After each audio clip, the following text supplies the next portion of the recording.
भारत की भाषा विद संदीप भटनागर में बहुत बहुत स्वागत है आपका दोस्तों। आज हम बात करेंगे कि पाकिस्तान और अफगानिस्तान के बीच जो तनाव बढ़ रहा है और जो इस्तांबुल में 4 दिन की हाई लेवल टॉक्स हुई हैं, वो फेल क्यों हुई। आज का वीडियो मैं 4 पॉइंट्स पे बना रहा हूँ। एक तो पूरी कहानी का बैकग्राउंड क्या है, पाकिस्तान और अफगानिस्तान की हिस्ट्री क्या है, और जो ये 4 डे का जो टॉक्स थी उसका एजेंडा क्या था, कि डिसएग्रीमेंट्स जो हुए हैं वो किन किन पॉइंट्स पे हुए हैं और ये एग्रीमेंट क्यों फेल हुआ और नेक्स्ट पॉसिबल एक्शंस क्या हो सकते हैं उस। तो चलिए दोस्तों शुरू करते हैं। शुरू करने के पहले मैं रिक्वेस्ट करता हूं कि जिसने भी मेरा चैनल सब्सक्राइब नहीं किया है वो प्लीज मेरे चैनल को लाइक कीजिएगा और सब्सक्राइब कीजिएगा। तो ये 4 दिनों की जो बैठक है उसका जो लब्बे लुआब है वो ये है कि ये पूरी तरीके से कोलैप्स कर गई। पाकिस्तान के डिफेंस मिनिस्टर ख्वाजा आफिस ने तालिबान सरकार को खुली चुनौती दी है। उन्होंने कहा है कि अगर पाकिस्तान अपनी ताकत का 1% भी इस्तेमाल करे तो तालिबान रजीम को फिर से गुफाओं में भेज देगा। सबसे बड़ी गलती है दोस्तों पाकिस्तान की ये बात कह के। वो शायद जानते नहीं है अफगानियों को, और कुछ पल के लिए हो सकता है कि ट्रम्प साहब जैसे लोग उनकी तारीफ कर रहे हैं, उनके फील्ड मार्शल की तारीफ कर रहे हैं, पाकिस्तान की तारीफ कर रहे हैं, लेकिन वो ये समझ नहीं रहे कि उनके रीजन अलग हैं। ऑपरेशन सिंदूर में बुरी तरीके से पिटने के बाद भी कोई ये कहे कि अफगान को हम केव्स में भेज देंगे, हम अपना 1% भी यूज करें, तो इससे बड़ी गलती दोस्तों और क्या हो सकती है। अफगानों को वो जानते नहीं है। अमेरिका को नहीं टिकने दिया 20 साल, रशिया को भगा दिया उन्होंने, और उनका तो वॉर करने का तरीका ही अलग है दोस्तों। तो चलिए, अब ये बड़बोलापन तो पाकिस्तान की एक अपनी हैबिट बना लिया है उन्होंने। तो पहला तो ये है कि अब फेल हो गई। अब इसमें हिस्ट्री क्या है, देखिए पाकिस्तान और अफगानिस्तान के बीच में जो ये प्रॉब्लम्स है ये कोई नई नहीं है।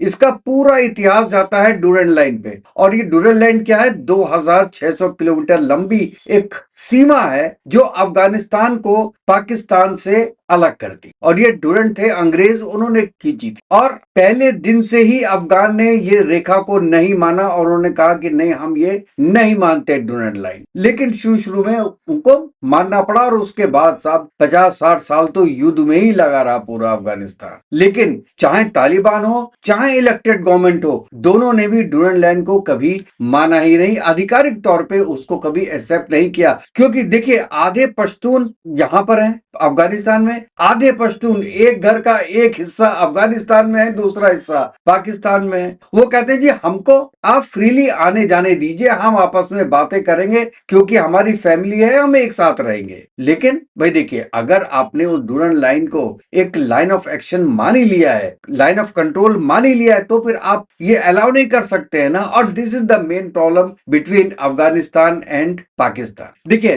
2001 से 2021 के बीच में जब अफगानिस्तान में यूएस बैक्ड गवर्नमेंट थी, उस समय पाकिस्तान को उम्मीद थी कि तालिबान जब वापस आएंगे तो पाकिस्तान को एक बड़ी स्ट्रेटेजिक डेप्थ मिलेगी, यानी इंडिया के खिलाफ एक बड़ा सुरक्षित एरिया उनको मिल जाएगा। इसीलिए वो कहते थे अफगानिस्तान जो है उनका 5वां सूबा है। लेकिन तालिबान ने 2021 में काबुल कैप्चर करने के बाद अपनी पूरी पॉलिटिक्स ही बदल दी दोस्तों। अब पाकिस्तान को दोहा एग्रीमेंट जो 2020 में हुआ था, उसके बाद भी ये उम्मीद थी कि तालिबान मतलब टीटीपी यानी तहरीके तालिबान पाकिस्तान को खत्म करेगा। मतलब टीटीपी जो है वो ये पूरी जो है वो तालिबान ये इसको खत्म कर देगा, टीटीपी को खत्म करेगा तालिबान। समझ रहे हैं आप? जो पाकिस्तान में आप जानते हैं कि जो टीटीपी है ये पाकिस्तान में है, वो कहते हैं कि आतंक फैला रहा है, लेकिन अब वो आतंकी है कि नहीं है वो तो केवल यही मान रहे हैं कि आप पाकिस्तान में शरिया लॉ ले आओ, या जो उनका पर्टिकुलर एरिया है खैबर पख्तूनख्वा का, उस जगह पे हमको शरिया लॉ लाने दो, उनकी ये रिक्वायरमेंट है। पाकिस्तान बना ही था इसी नाम से,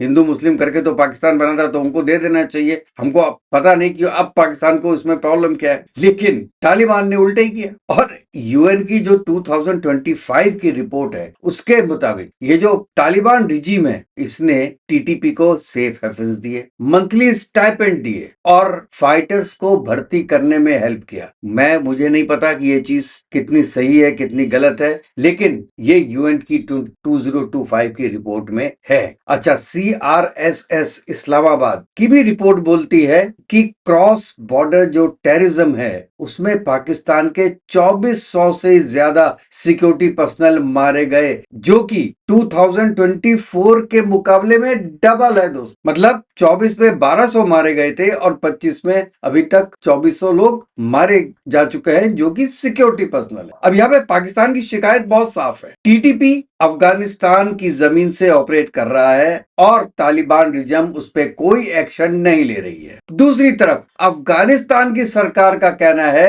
कि पाकिस्तान अपनी एयर बेस जो एयर स्पेस है वो वायलेट करता है और ड्रोन स्ट्राइक्स में सिविलियंस की मौत हो रही है। और वो तो कहता है कि हमारा जो टीटीपी है उससे कोई डायरेक्ट कनेक्शन नहीं है, लेकिन हमारी आइडियोलॉजी सेम है और टीटीपी से निपटना ये आपका काम है, हमारा काम नहीं है। अब पाकिस्तान को समझ में आ रहा है जो टेररिस्ट वो इंडिया में भेजता है और फिर अगर इंडिया दोबारा स्ट्राइक करता है पाकिस्तान में तो कहता है कि वो पाकिस्तानी टेरिटरी में स्ट्राइक कर दी इंडिया ने। ऑपरेशन सिंदूर यही हुआ है, लेकिन फिर भी अब कहते हैं ना कर्मा रिटर्न्स, अब कर्मा लौट रहा है पाकिस्तान के नाम पे। तो यहाँ पे इन दोनों में आपस में ब्लेम गेम तो चल ही रहा था और ये ब्लेम गेम आज की तारीख में अपने सबसे निचले स्तर पे पहुंच गया है। अब हम बात करते हैं दोस्तों कि एजेंडा पॉइंट्स क्या थे जो 4 दिन का इस्तांबुल में मीटिंग हुई है उसके। ये 25 तारीख से लेकर 28 तारीख तक चली है, ठीक है ना। और इसमें टर्की और कतर इन दोनों ने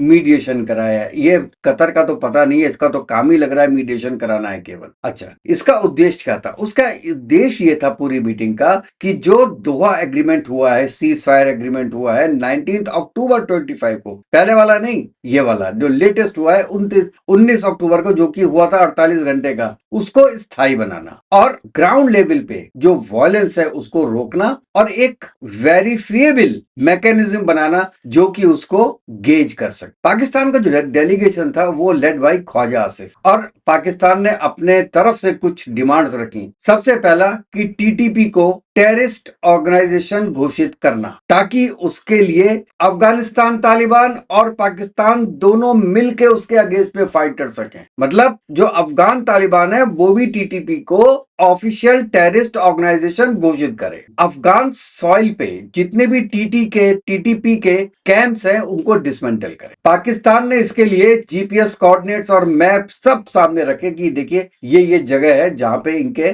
अड्डे हैं, आप इनको खत्म कीजिए। अच्छा, टीटीपी जो लीडरशिप है खास तौर से नूर वली महसूद, उनको अरेस्ट करो या पाकिस्तान को हैंडओवर करो। और दूसरा, एक इंटेलिजेंस शेयरिंग सिस्टम बनाइए ताकि पाकिस्तान को रियल टाइम जानकारी मिल सके इनके मूवमेंट की, टीटीपी के और उनके लीडरशिप। अच्छा, ये तो पाकिस्तान की तरफ से एक चीज और थी उसमें यह था कि ज्वाइंट बॉर्डर मॉनिटरिंग सिस्टम लागू किया जाए, एक ऐसा मैकेनिज्म जिससे जो अटैक्स हैं उनको वेरीफाई किया जाए और जो वायलेशंस हो रही हैं इसमें क्रॉस बॉर्डर की उसको रोका जा सके। अच्छा, अब क्या है, अफगानिस्तान का जो डेलीगेशन था that was led by deputy interior minister उनके हाजी नबीब। तालिबान ने अपने कुछ काउंटर जो पॉइंट्स हैं वो रखे। अफगानिस्तान ने कहा कि पाकिस्तान को अपनी जो एयर स्पेस है उसकी वायलेशन बंद कर देनी चाहिए। काबुल, खोस्ट और जलालाबाद में हाल ही में उन्होंने एयर स्ट्राइक किया है और जिसमें सिविलियंस की भी डेथ हुई। तो ये अफगानिस्तान ने पाकिस्तान पे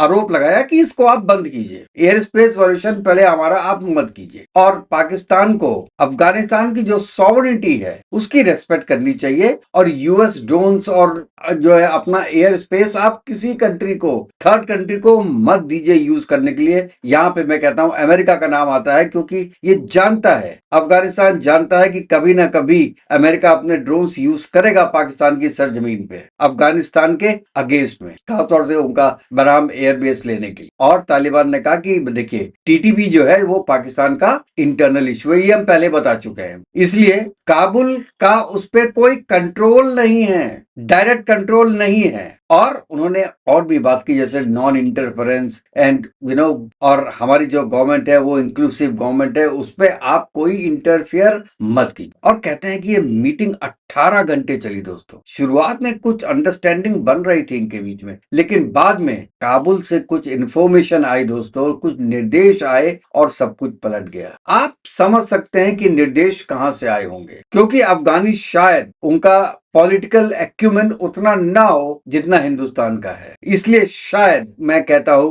कि उनको कुछ एडवाइस गई होगी, देखिए दिस अगर उनके ये पॉइंट्स हैं तो आपके ये पॉइंट्स होने चाहिए, अगर नहीं है तो don't accept that, maybe I maybe wrong है। अब हम बात करते हैं कि एग्रीमेंट फेल कहां हुआ और जो मेजर पॉइंट्स हैं डिसएग्रीमेंट के वो क्या थे। इसके 3 मुख्य कारण थे। तो पहला, तालिबान ने टीटीपी के खिलाफ कोई भी रिटर्न गारंटी देने से इनकार कर दिया। उनका कहना है टीटीपी हमारी आइडियोलॉजिकल ब्रदरहुड है, लेकिन हमारा उनपे कोई डायरेक्ट कंट्रोल नहीं है, तो हम उनके लिए कोई रिटर्न गारंटी नहीं दे सकते। दूसरा, एयर स्पेस और ड्रोन स्ट्राइक्स का मुद्दा। तालिबान सरकार ने कहा कि पाकिस्तान के स्ट्राइक सिविलियन मर रहे हैं और ये उल्लंघन है, तो हमको लिख के दीजिए कि आप ये स्ट्राइक नहीं करेंगे, तो ये पाकिस्तान लिख के देने को तैयार नहीं है। पाकिस्तान ने जवाब दिया कि भाई हमारी स्ट्राइक तो केवल टीटीपी के अगेंस्ट है और ये एक लेजिटमेट सेल्फ डिफेंस है। और भाई साहब, हिंदुस्तान के बारे में भी सोच लो, जब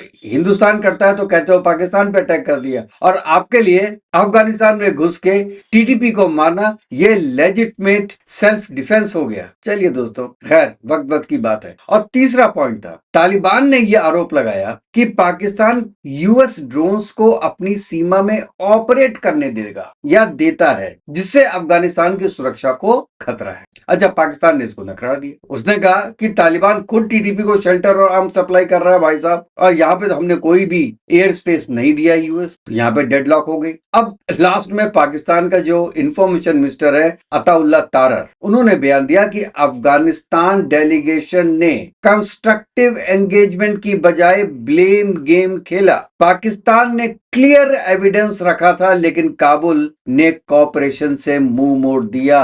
और इसके जवाब में तालिबान की जो आरटीए एजेंसी है, उन्होंने कहा कि पाकिस्तान का कोई जेन्युइन पीस इंटेंशन है ही नहीं, वो तालिबान रिजीम को वीक करना चाहता है। दोस्तों, अगर ये सिचुएशन है तो कैसे वार्तालाप होगी। और इसी तरीके से 4 दिन ये वार्ता चली और कोई भी रिटर्न एग्रीमेंट या जॉइंट एग्रीमेंट के बिना खत्म हो गई। अब हम बात करते हैं नेक्स्ट एक्शंस की क्या हो सकता। पाकिस्तान के डिफेंस मिनिस्टर ने बोला, ये जो फासा आसिफ हैं, उन्होंने बोला if Taliban fails to act against TTP, Pakistan will take unilateral action. Unilateral action क्या हुआ, मतलब maybe targeted air strikes करेगा, ड्रोन ऑपरेशंस करेगा, उसमें चाहे काबुल की मंजूरी हो या ना हो वो करेगा। कहने का मतलब तो यही है। अच्छा, पाकिस्तान ने अपनी बॉर्डर सर्विलेंस भी बढ़ा दी है, स्पेशली कुछ एरियाज जो है वो खंदार के और स्पिन बडोक के, खैबर पख्तूनख्वा के, इस सेक्टर में बेसिकली बढ़ा दिया उसने।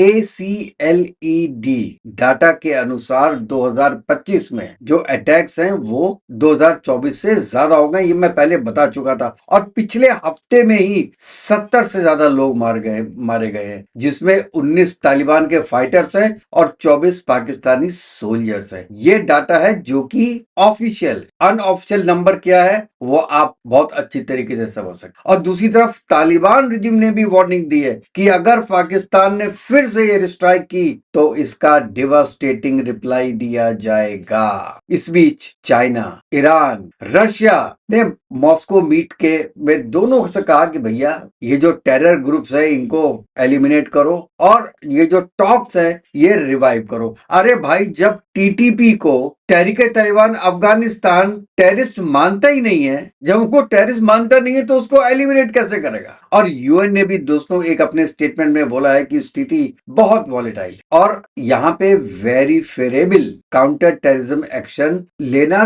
दोनों की जिम्मेवारी है। और सोर्सेज तो ये भी बता रहे हैं कि टर्की और कतर अभी भी जो थर्ड राउंड मीडिएशन है, ये शायद अंकारा में होगा या दोहा में होगा, उसकी कोशिश कर रहे हैं। लेकिन पाकिस्तान ने कह दिया भैया कि हमारी अभी डिप्लोमेटिक पेशेंस खत्म होनी चाहिए, और अफगानिस्तान ने भी कहा है कि हम बात करने से बहुत ज्यादा इंटरेस्टेड नहीं है, क्योंकि हमारी कोई बात पाकिस्तान मान नहीं रहा। और कुछ जो एनालिस्ट है, मैं न्यूज देख रहा था, एक्स पे भी है, तो उनका कहना है कि इस्लामाबाद अपने भीतर जो एंटी तालिबान लोकल मिलिटेंट्स हैं उनको एक्टिवेट कर सकता है, जो उसने 2009 में किया था। बेसिकली जो इंडिया के अगेंस्ट में जो तालिबान थे, जो उनके हिसाब से, पाकिस्तान के हिसाब से गुड तालिबान है, उनको एक्टिवेट करेगा इन तालिबान के अगेंस्ट में। कहता है ना, लोहे को लोहा मारता है। तो लग रहा है कि यही चीज सीखी है पाकिस्तान ने। देखिए कि इसका रिजल्ट क्या होता है। या तो दोनों, हमको तो लगता है कि दोनों ना आपस में मिल जाए और दोनों मिला के पाकिस्तान को ठोके, उसके बाद मुझे समझ में नहीं आता। तो